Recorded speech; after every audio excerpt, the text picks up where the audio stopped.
آزاد میډیا یوټیوب چینل ته ښه راغلاست.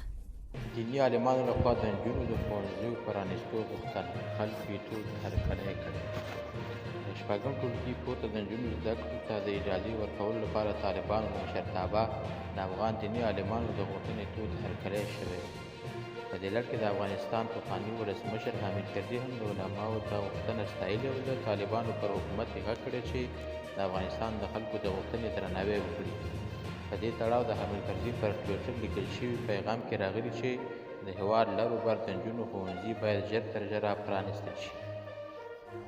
یو شمېر دیني عالمانو چې د پنجشنبې په ورځ کابل کې راغونډ شوي وو وویل له زده کړو د نجونو محرومول شرعي او دیني اړخ نه لري او نجونې کولی شي د اسلامي حجاب په مراعاتولو سره زده کړې وکړي. دوی د طالبانو مشرتابه ته یو لیک هم استولی چې پکې راغلي ښځو ته د ټولنې بېلابېلو برخو کې اړتیا ده او پکار ده چې د زده کړو ملاتړ یې وشي. قدرمنو لیدونکو، تاسې د طالبانو دغه څرګندونې څنګه ارزوئ؟ کمنټ کې شریک، ویډیو لایک او چینل سبسکرایب